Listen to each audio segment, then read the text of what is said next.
Good evening, everyone. Welcome back to episode 30 of the Piano Star Masterclass, brought to you by Piano League.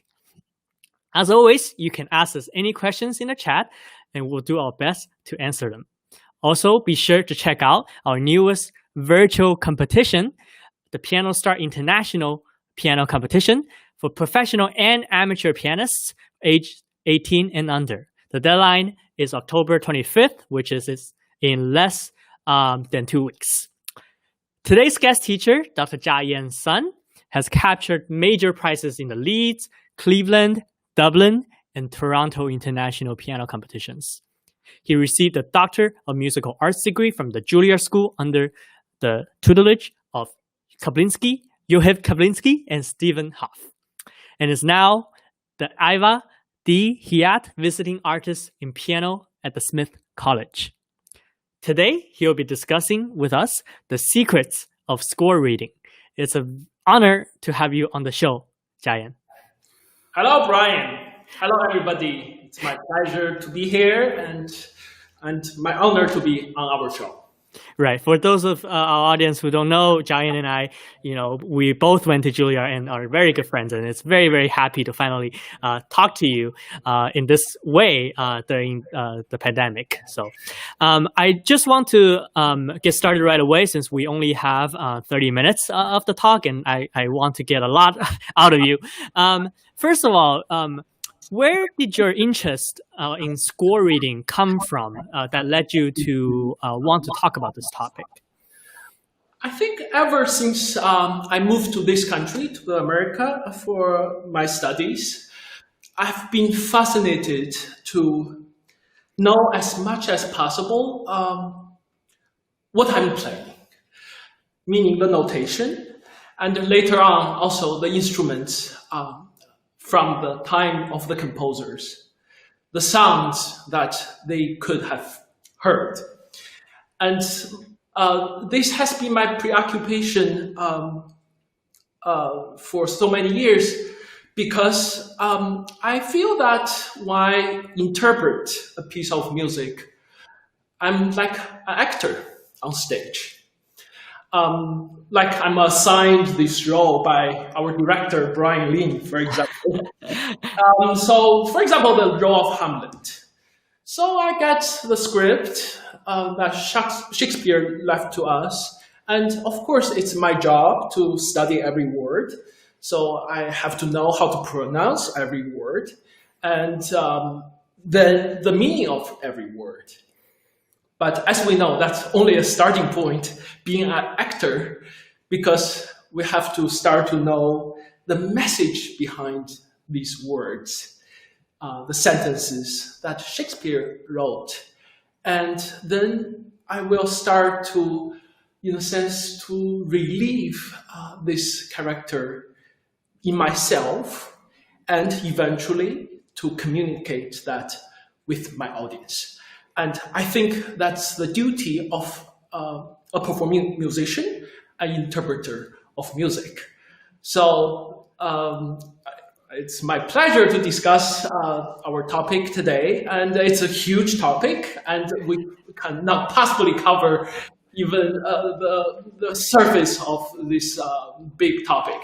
But I'm glad that we will have the opportunity to at least discuss some aspects of this topic and offer the glimpse of what score reading is all about.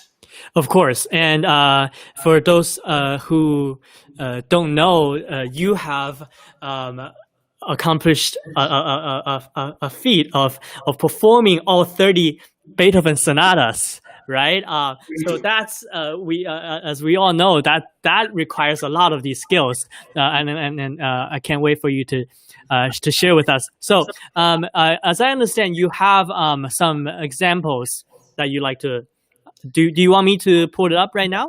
I will tell you when we will put them up. Okay, so sure. I prepared to discuss 4 aspects of the notation. So let's start. I would like to start by saying that the topic, the time period that we will be discussing is mainly late 18th century and early 19th century. So we are talking about music composed by the Viennese composers, Haydn, Mozart, Beethoven, Schubert, and then later Chopin and Brahms. So these are our protagonists today. And the source of what I'm going to say is mainly based on the treatises, the instructions written by Bach's son, called Philipp Emanuel Bach, and Mozart's father, Leopold Mozart, around 1750. And these treatises have been important, not only because of the statues of these authors, but also because of their influence to later composers. For example, Beethoven had a copy of C.P. Bach's treatises until the end of his life. And he taught his famous pupil, Carl Czerny, with that treatise. So that's the reason why we have to, in a sense, go back to these instruction manuals. And the reason it's very simple. It's like if I'm going to play Hamlet, I want to know what people wore at that time. It doesn't mean that I have to wear the same costume as they did 500 years ago. But I think it's important for my understanding that I know what they did back then. So I would like to start with one topic, one aspect, and that's pretty simple. So in the score, we often see notes that are not marked with anything.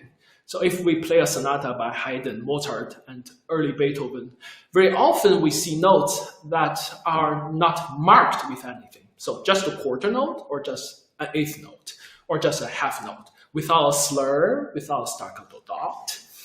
And I remember that with my earliest training, I was told that when I see a quarter note, I have to hold for a whole beat, or a half note, maybe then I would hold for two full beats. So 1, 2, then I release at 3.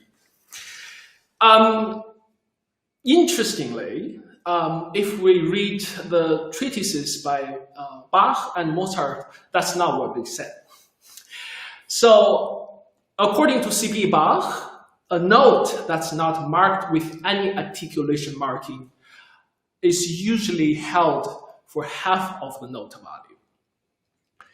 And Leopold Mozart said something along the same line, but added that the duration, the length of the note is dependent on the affect or character of the passage in question. And when the composer wants a note to be held for the full value, meaning to hold for full beat, for quarter note, the composer is obligated to supplement that note with the marking tenuto, or in abbreviation, TN dot. So we can now look at our first example from the second movement of the Waldstein Sonata by Beethoven. So on the third beat, on the eighth note, we see the tenuto marking. And I would say that for most of us musicians at our time, it is quite puzzling. Because if we are told that we should hold all the unmarked notes to its full volume, why does Beethoven write a tenuto there, which means, tenuto meaning to hold that note? It's exactly because that the other notes are not necessarily held for the full length. So the option that we have here is, instead of what we usually hear, which is more or less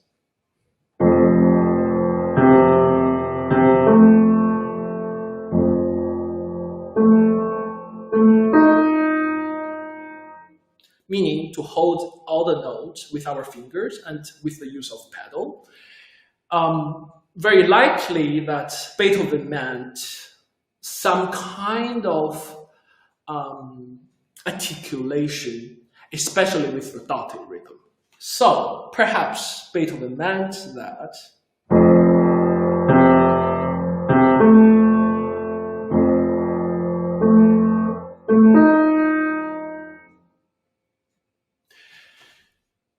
of course, then the question would start to go deeper, meaning how long are we going to hold the dotted quarter note in the bass, for example. So in my last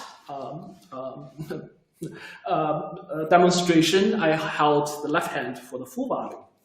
But perhaps it's possible to hold it a little shorter.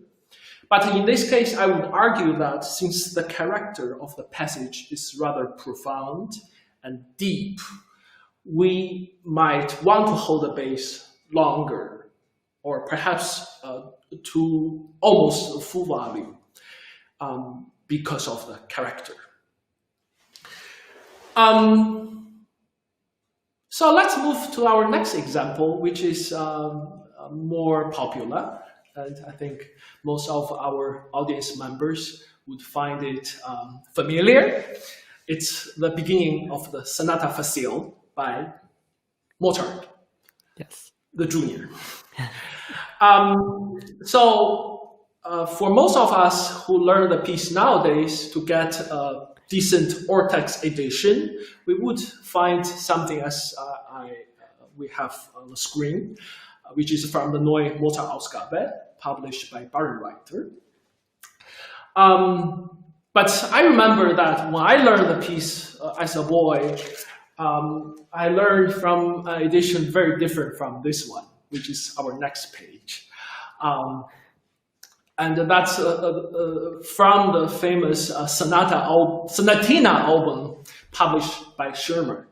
And I think we can still get it nowadays if we are not that careful in the choice of editions. So the Schirmer edition, edited by Epstein, published in the late 1890s, I would say it's a manipulation of the text. The Mozart example with the first 3 lines, we only saw 2 small slurs. And in this edition by Epstein, we see many slurs, staccato markings, and of course, dynamic markings. So instead of what perhaps Mozart meant,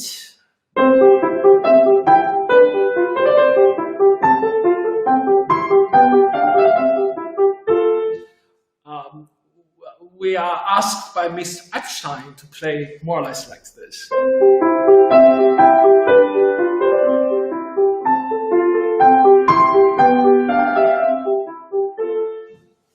And I would encourage our listeners to find pianists in the past and in the present playing in both ways and something in the middle.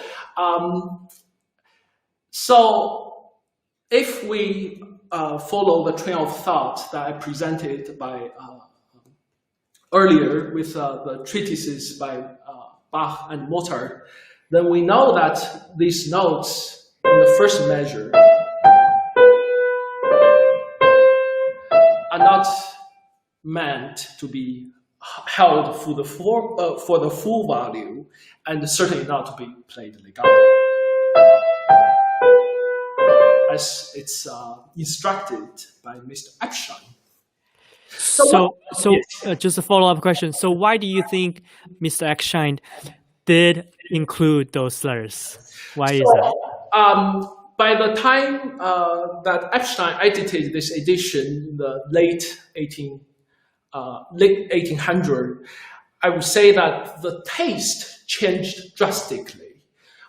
100 years earlier, Mr. Mozart's style of playing is more of the detached one, with more shorter articulations. Whereas by Epstein's time, the long legato and sustained sonorities became the norm with a music, for example, by Richard Wagner.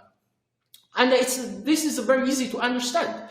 If we think of a Madonna, a child from the 13th century, it is very much different from the same painting, same topic from the 15th century. And I think that what we see here is different approaches to address the text. Like the painters address the topic of the Madonna and child. And I would say that if the performer is so convinced that the Wagnerian approach is the only possible and valid one, I would say that it could be a successful rendition of the work. But my job here is to present to our audience members, our viewers, that the possibilities are there. And if, as a musician, we would like to go back to what Mozart wrote and try to investigate what he meant with his notation, then we have other possibilities, which is more shorter and with more varied articulation, meaning the length of the notes are much less unified, as we hear in the manipulation by Epstein and some great pianists of past and present. Got it. Okay, so should we move on to the yes, next example? Let's move on now to another topic, which is the marking of staccato. So staccato, to play notes short, in the notation of our time, it's usually presented by staccato dot and staccato wedge, which is like a reverse triangle. At this time, around 1830s and 1840s, Mr. Chopin was already using the notation in such a precise way that he was very clear in the differentiation of these two kinds of staccatos. Brian, could you zoom in a little bit? So, yes. We can see that the chords in the first line, these are written with a longer stroke, which meant to be like a staccato wedge. And on the third line of the same example, with these triplets, we can see that they are clearly marked with dots. And for Mr. Chopin, it was clear that the dots signifies the kind of staccato that's short and light in terms of execution. Whereas the chords with all the staccato wedges are meant to be played with more weight and more force, and perhaps with a sharper attack. So we would hear the difference between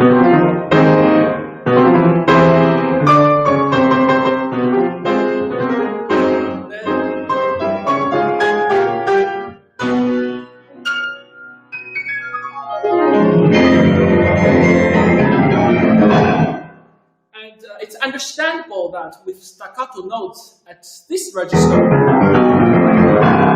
that the execution has to be a light and separated one, whereas these chords should have the force and weight of what it's signified by the wedge. That's so interesting. And do you think this the difference between this dot and this wedge applies to other periods as well, such as the classical period and post-romantic period? Yes, I would say that since Chopin's time, this idea or this distinction between staccato dot and staccato wedge is pretty much established. But it wasn't so before Chopin's time. It was rather messy around Beethoven's time, for example. Beethoven famously declared that there's a difference between staccato dot and staccato stroke. The stroke is similar to what we just saw in Chopin's example with a longer slash, actually. We can call that. But actually, when Beethoven wrote a stroke, it is something quite different. So at Beethoven's time, there wasn't a thing called the staccato wedge with the reverse triangle as we often see in the music notation of our time. Rather, it's the dot versus a stroke.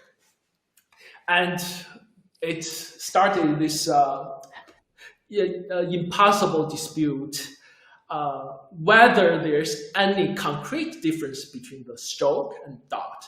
And there have been scholars who suggested that there's no difference, meaning all Beethoven's staccato markings are strokes, are marked with strokes, except when it's so-called the portato, meaning a slur with staccato dots marked ender. So that would be a very simple way to address this problem. But as we see in Beethoven's notation, it is rather convoluted. So that's our next example from the famous Pathetic Sonata in the Allegro section in the first movement. So Brian, could we have the... Yes. There we go. Here, with the first line, we see the first edition, and we see that there are two kinds of staccatos. One with all the staccato markings on the quarter note, something like a stroke, and on the half note, something like a dot.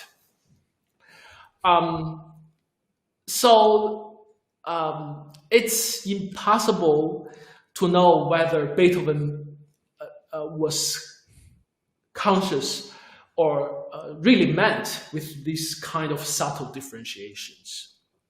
And most modern editions start to standardize these staccato markings. So below we have, from the Henley edition, all the staccato markings in dots. And the one under is the newest Barenreiter edition with all the staccato notes in strokes. So how do we as performers, right? You have these two great editions. How do we as performers decide what to do? Yes. So first of all, as we all know, the staccato marking is meant to make the note played shorter. But actually, it's more complicated than that. If we recall our earlier discussion on the unmarked notes, that a note without any marking is already shorter. So does it mean that the staccato notes are even shorter? Perhaps. But more importantly, it's the quality of the execution. That it's not only the length that's affected by such markings, but also the weight of the notes. So in Beethoven's case, there have been arguments that the staccato dots are meant to be lighter and perhaps shorter, and the staccato strokes by Beethoven are perhaps a little heavier and sharper. But I would say that it all depends on the context. So if we go back to the first edition, that these quarter notes, they are meant to be delivered in an energetic manner. Whereas these quarter notes,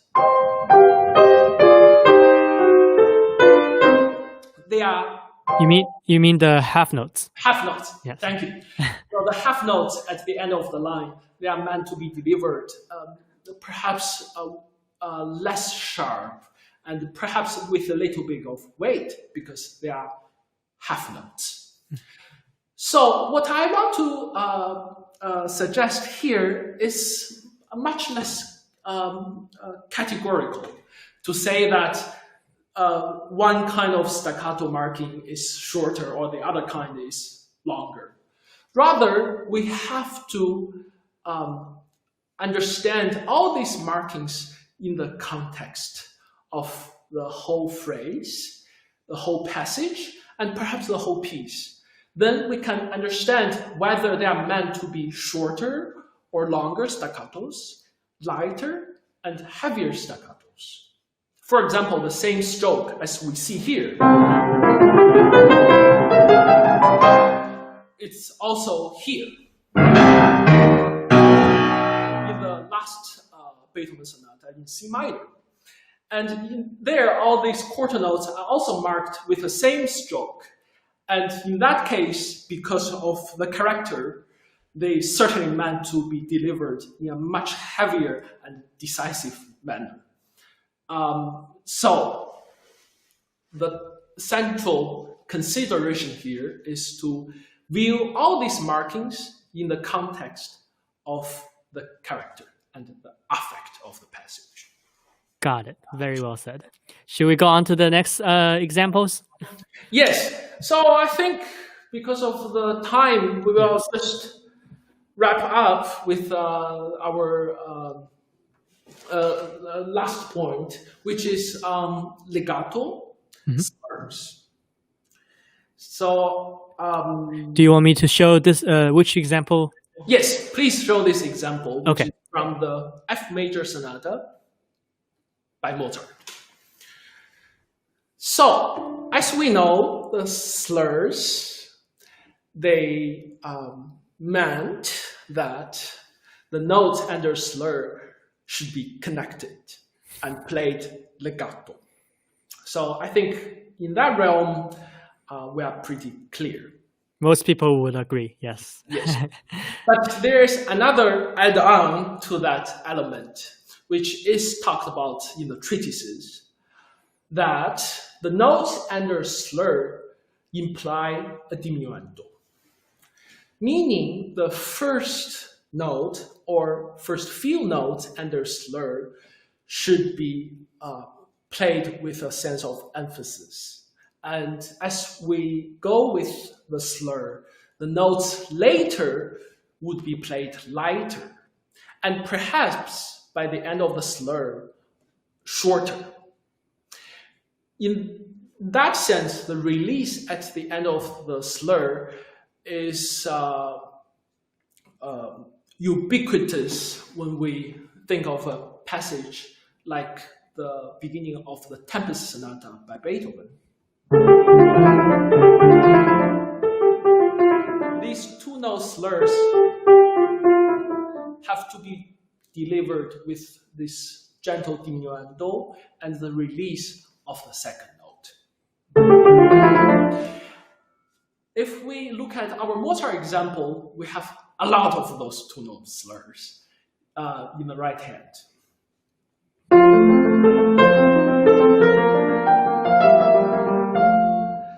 And that poses a tremendous problem for any pianist learning the piece, because if we are so observant as a musician and we know that the slurs should be observed, then we might try to play something more like this. And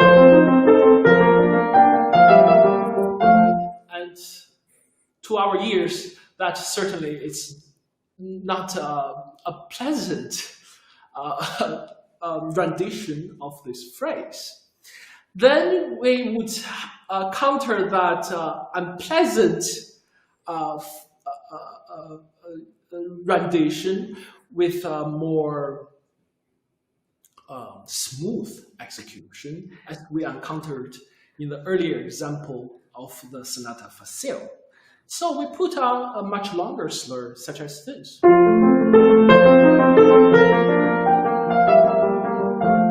And indeed, if we look at Mr. Epstein's edition, that is slurred as such. But if we look at Mozart's slurs, we can see that it's rather sophisticated. For example, the left-hand slur of the eighth note, the slur does across the bar line to group the two measures together. So the Mozartian slurs are more sophisticated than the common understanding that, oh, it's just to show the bowing as we know on the string instruments, and they don't apply to pianists. Rather, they are integral parts of the notation to indicate the sophistication of the articulation. So yes, each slur would imply a kind of diminuendo and perhaps the lessening of the energy toward the end of the slur.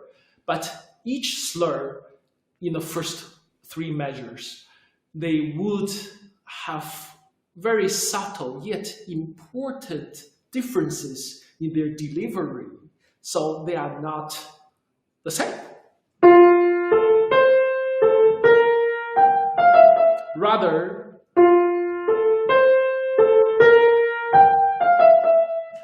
and these differences are subtle yet crucial in the interpretation and understanding of music from this time.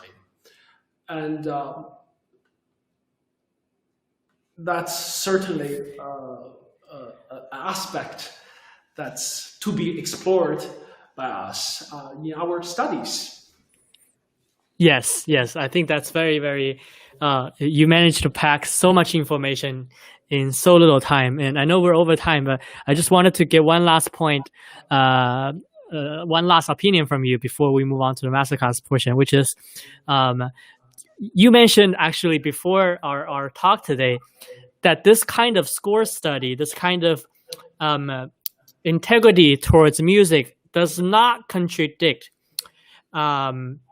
liberty, does not contradict freedom to express. I'd just like to give you an opportunity to talk about that point very briefly before we move on. Why does it not? As you know, we had a previous guest who talked about, you know, the freedom that one should take away from the score. Let's just get your opinion on that, and we'll move on. Great, thank you.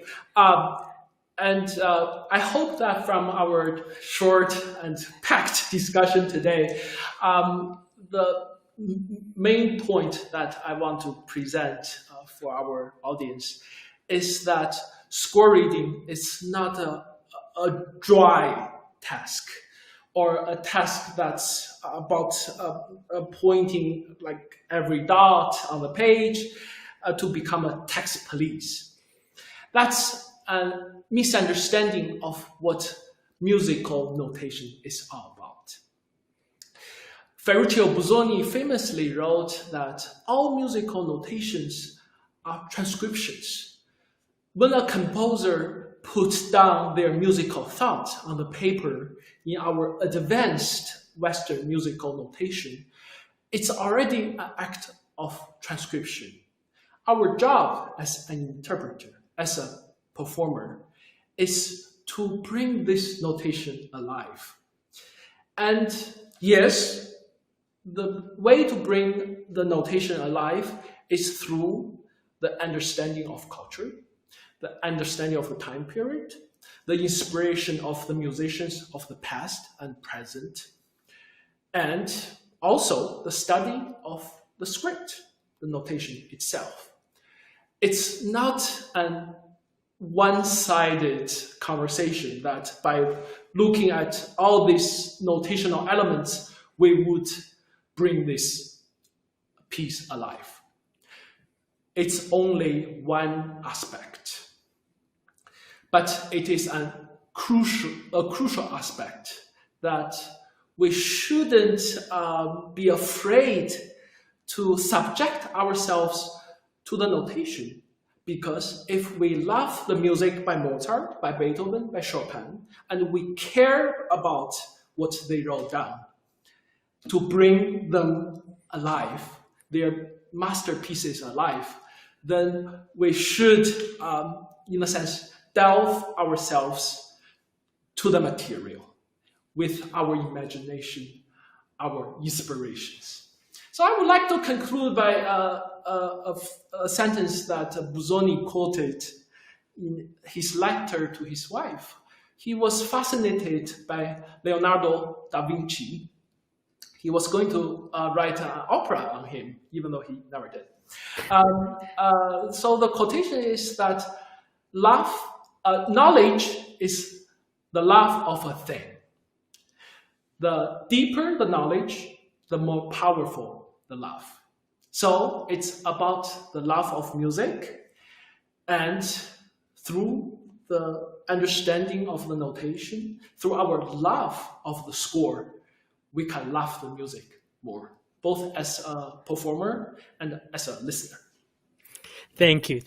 Very well said and very, very inspiring from you, Jiayan.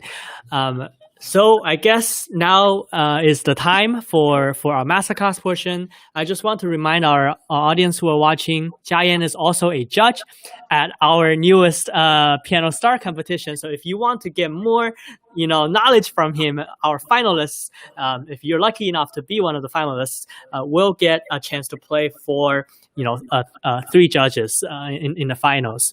And if you're lucky enough, you will get Jiayan as one of your judges. So with that said, let's welcome our first, our performer of the night, actually. Her name is Emmy. Hi, Emmy. How are you? I'm good. Great. All right. And I think she will be playing one of the Beethoven sonatas for us. So I'll hand the stage over to you guys.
Wonderful.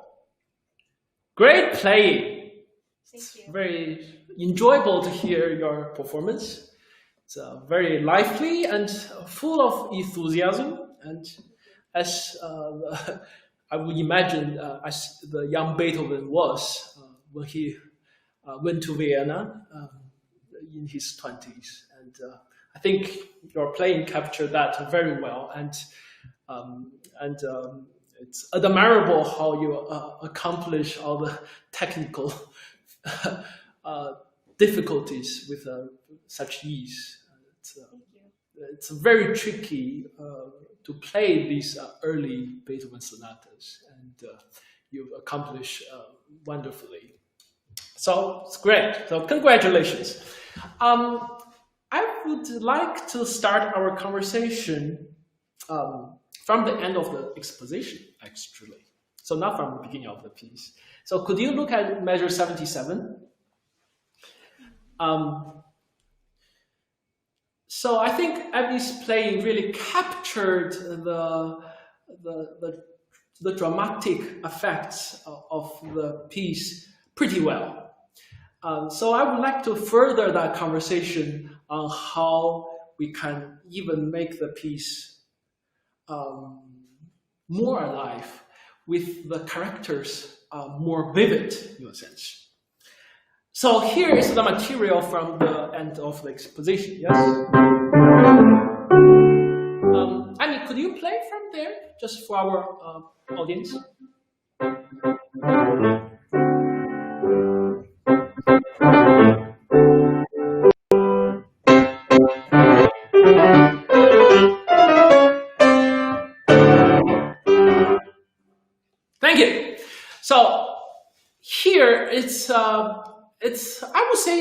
puzzling section. What do you think? Because it seems that almost that Beethoven ran out of good ideas after the previous section, which is very dramatic. I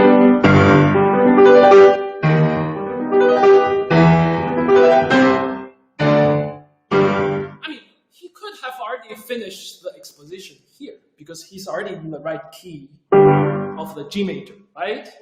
That's where we finish the exposition. I mean, so we are already there, actually, without this material. So what is Beethoven doing here? I would say that very often in Beethoven's works, we find this passage that it seems not musically the most interesting things, but they are dramatically very interesting. For example, here you play the trio, which is very difficult, very well, I would say. And you are trying to observe the dynamic markings. So Beethoven wrote piano, then pianissimo, right? Then later forte. So you are very good students, so you observe all these dynamic markings. But I would like to ask one step further. Try to understand the character here. What do you think? What do you think the character here is for you? This reminds me of suspenseful because it's really quiet. Could you get closer to the microphone so we can hear you? Can you hear me now? Yes. Okay. I thought it was suspenseful because it gets really quiet and then it's really loud. Okay, suspenseful. That's very good character, especially here, right? It's sort of like the time stops. And I would even say that all these gestures with the trio and this suspenseful gesture, it's sort of like, in a sense, mischievous. It's trying to make fun.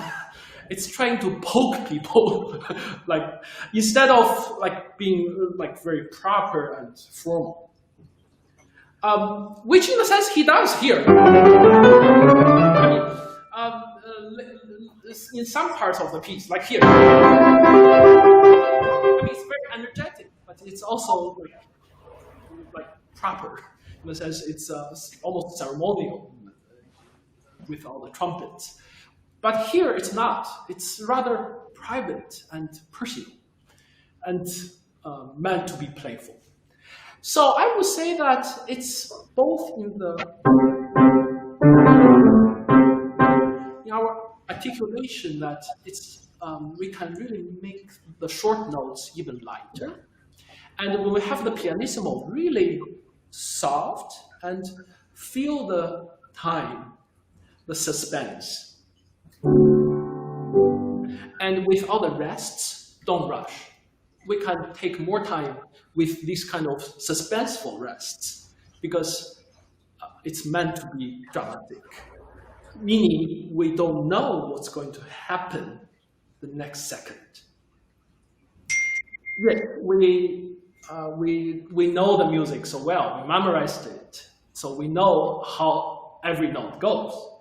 But when we present it, when we perform it, when we play it, we should feel that, oh, what's going to happen next second? What kind of joke is Beethoven is going to put on here? And we should think about that every time we approach this, instead of feel the matter of course. Oh, that's what Beethoven wrote, and let's play. Okay, so let's try with the sense of mischievousness and playfulness.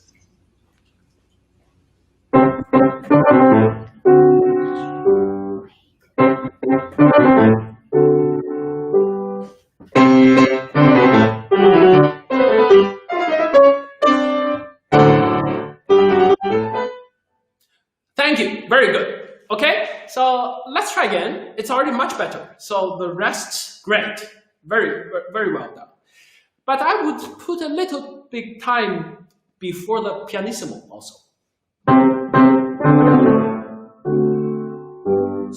hurry to approach that, like that suspenseful gesture. It's like we try to poke on someone, and we put our hands back. Then, when we have the forte, we should feel the thrill. Like, oh, here we are there. We are going like we are charging toward our, I don't know, our dream or something, our destination. Then here, so here is just fanfare, and firework is sort of explosive.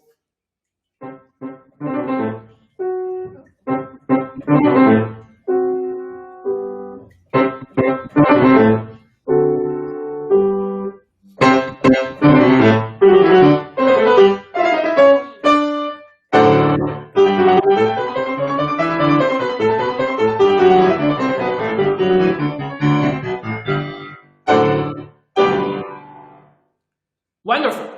This is already much better. Okay, just one more thought before we continue. For example, the rests at measure 84, and also the end of the exposition. These rests, yes, we have to count. But it's much more important to listen for the silence and hear the space between these loud chords instead of like counting them in our heart, like dum, dum, dum, right, dum, bum, dum. So the musical notation, as we were discussing in the earlier talk, it's much more sophisticated than a mathematical approach. Like 4 beats in a measure, and we just play according to the beats or the metronome. Rather, we have to hear the silence. Okay? Great. So let's try once again and make all the characters more alive.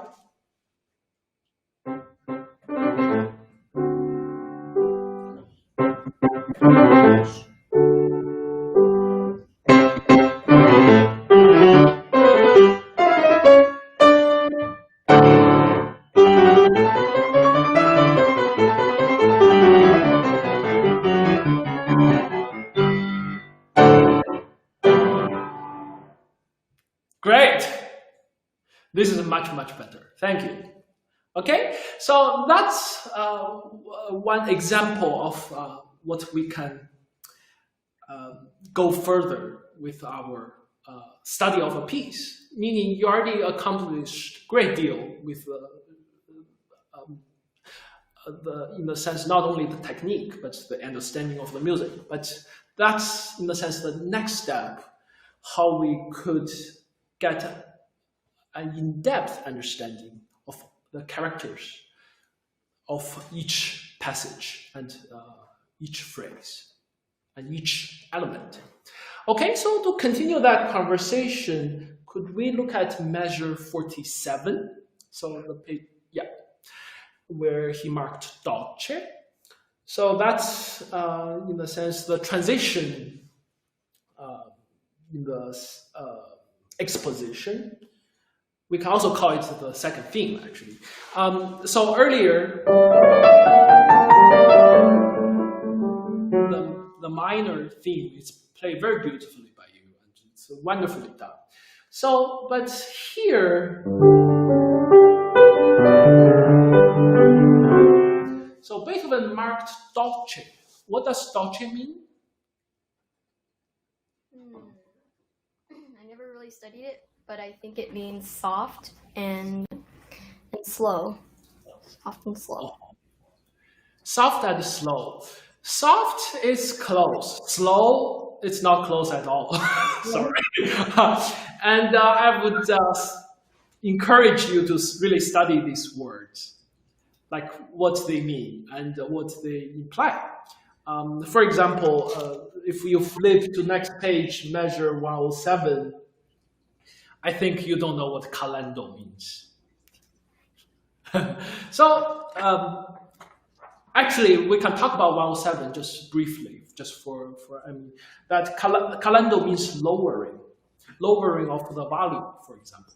So what he implied there is a diminuendo and a little bit of retardando. So the sense that so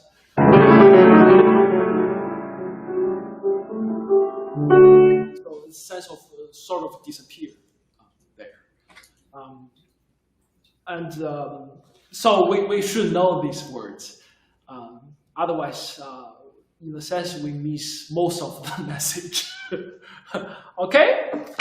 But let's go back. So measure 47 with this beautiful theme. So dolce means soft is close, but more so sweet.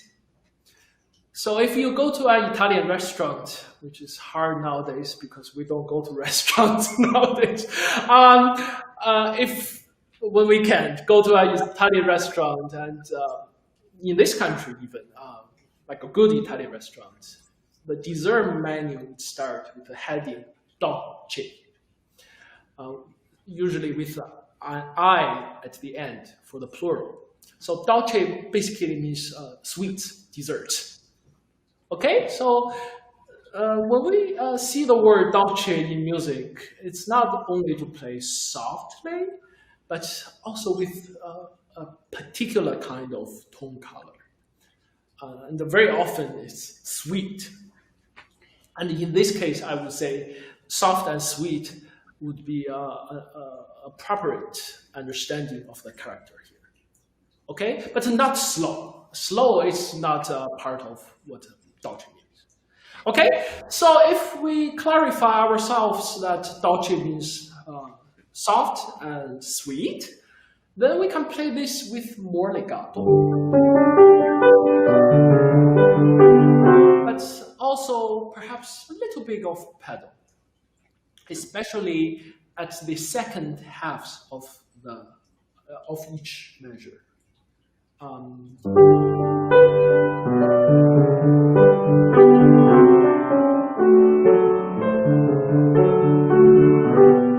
Another thing I would like to clarify is that in that measure we have 8 eighth notes, right? Are they equally important?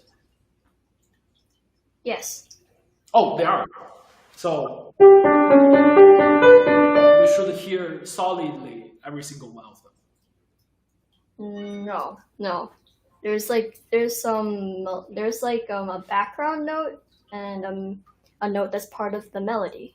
So which notes are the foreground notes, the melody?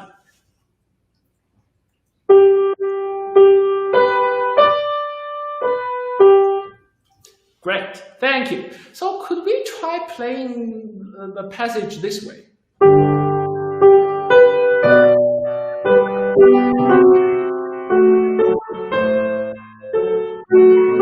So only the melodic notes, the foreground notes.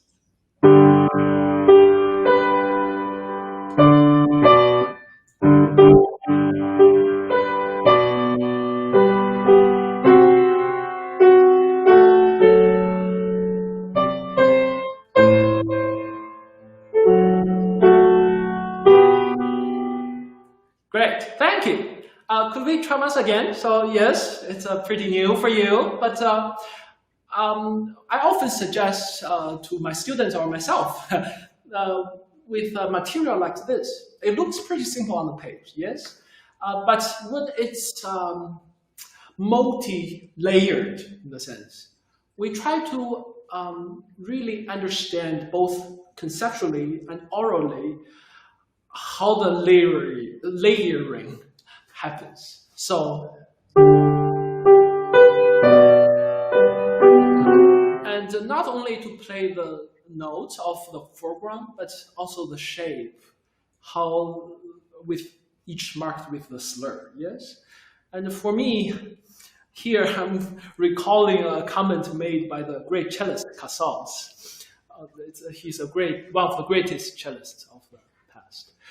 He once made a comment that each note that we play should be like a rainbow. So I'm encouraging you here to hear that each slur in the measure, it's like a rainbow. So.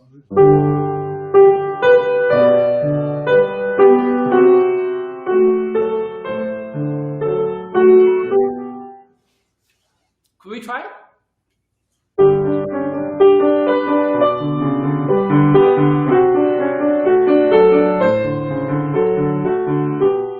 Thank you. It's better. I would like actually you to try with the melody, but it's okay. We are good for now. So I would just practice with the melody first, then add the other notes. So when we add the other notes, we should be careful that the background notes should be in the background to support the rainbow instead of distracting the rainbow. Okay? Could we try again?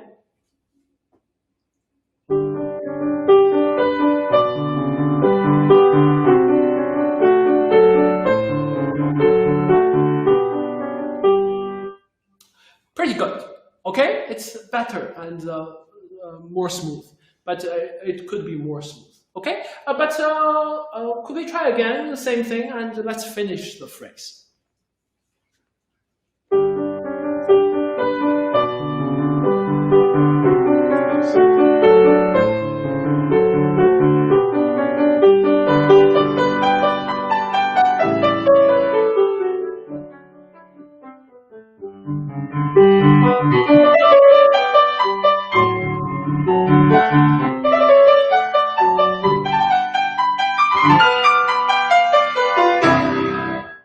It's better. Thank you.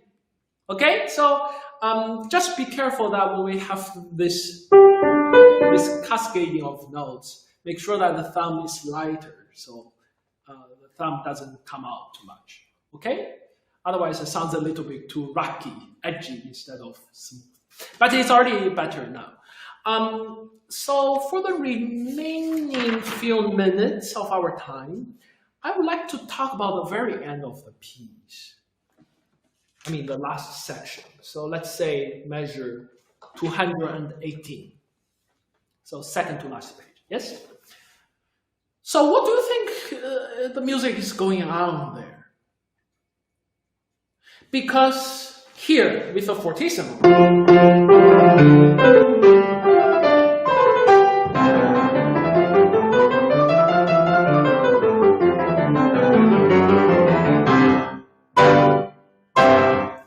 the piece could have finished this way, very naturally, right? Instead of what Beethoven wrote with this rather extravagant material. What do you think it is going on there? Maybe it's to confuse the audience because it was something extra that wasn't needed to be there. So it is something that's extra, yes? Yes. But so it doesn't need to be there, right? So then the question is why it is here. To make the ending more, maybe more extravagant, like you said, and add something that wasn't expected. Sure, it's really to, in a sense, to expand the piece. But actually, this section serves a function. I think you have played concertos, yes? Yes. You play the first Beethoven concerto, for example. And you know at the end you have this long cadenza that's just your time, without the orchestra. Yes? Mm-hmm. So here, we have a cadenza inside of the sonata. So that's what it is. So instead of finishing the piece, Beethoven put a cadenza for the soloist, which you have been the soloist the whole time. But it's like a piece within a piece, almost. Then, of course, it's a very short cadenza, but it does serve that function, and more importantly, that effect. And this kind of material also reflects what we have in the development section with this material. Because that material is also cadenza-like and fantasia-like in the character. So when we have this section, we should approach it with more sense of improvisation. So it begins with the first chord. I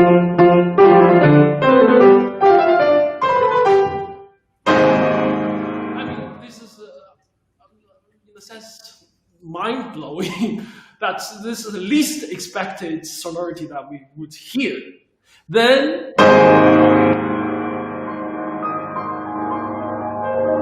it's just improvisation. It's just making notes, making it up as the piece goes. Then I slowly add a fourth.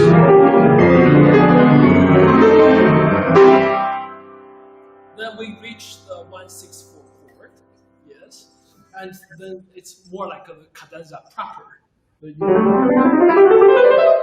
So, and then we have this that we heard in the development quite a bit. So all these elements, in a sense, they jump in and they are presented in a whimsical way. So not like, almost like not planned, rather it's improvised. Okay? So in a sense, we can take more liberty in terms of the time, and also more of the push and pull of the notes instead of like the more metronomic approach. Okay? So could we try from the fortissimo at measure 215?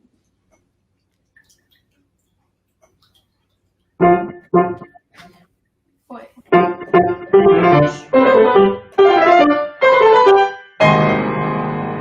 Thank you. Sorry to interrupt. Great. So we talked about the timing of the rests before, right? So here it's related. Actually, a tiny bit more time would just make it much more dramatic.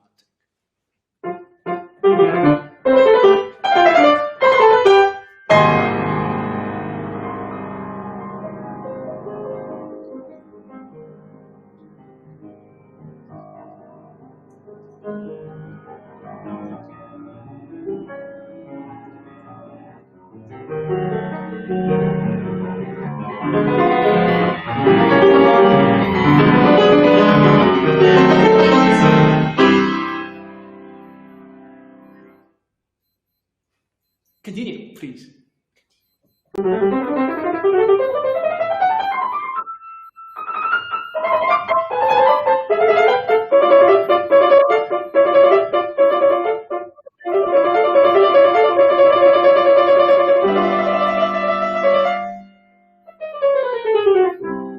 Thank you. This you did fantastically. So you took a little time. Great. And we have actually more opportunities for that. For example, with that fermata, we can really wait. It's like, okay, I don't know what am I going to play next. So that comes. So take more time. And also here,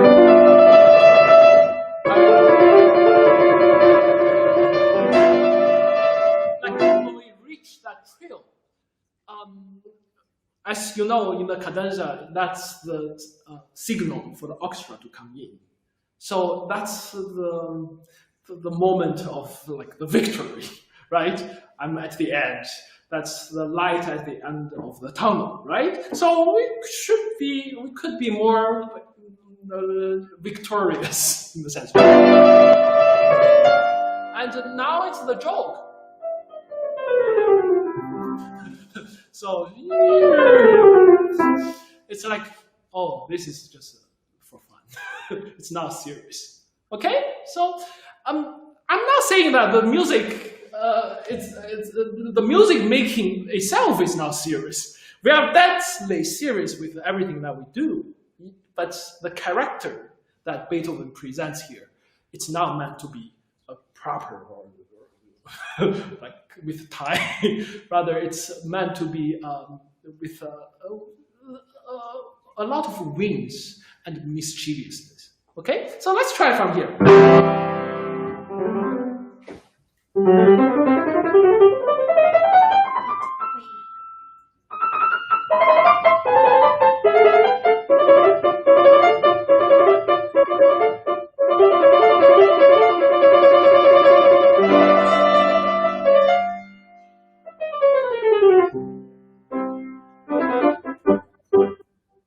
Thank you. This is great. I think because of time, we have to stop here, but it's great to hear you. Amy, do you have any questions? No, thank you. Oh, thank you very much.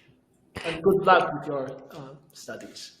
Thank you, Amy. Thank you so much for joining the Piano Star Masterclass. Hope you have a good night. Bye-bye. You too. Bye. All right. That was wonderful. Thank you so much for spending so much time with our performer who did such a good job. It's like you said, it's a very hard piece, and she did a great job on it. And just as we wrap up tonight's episode, I just want to express my gratitude again to you, Jiayan, who shares so much with us. So thank you again for making the time. Well, thank you very much, Brian, for having me here, and for everybody who's watching this. It's my great pleasure. Thank you. And mine as well. Be sure to check out our social media, such as Facebook, Instagram, YouTube, and Twitter. Follow us there to get more piano-related content always available to you guys. And of course, don't forget our competition is due in the deadline of the application is due in less than 2 weeks. It's for pianists, professional and amateur pianists aged 18 and under. With that said, as we always say in Piano League, happy practicing, everyone, and have a wonderful rest of the evening. Bye-bye. Bye.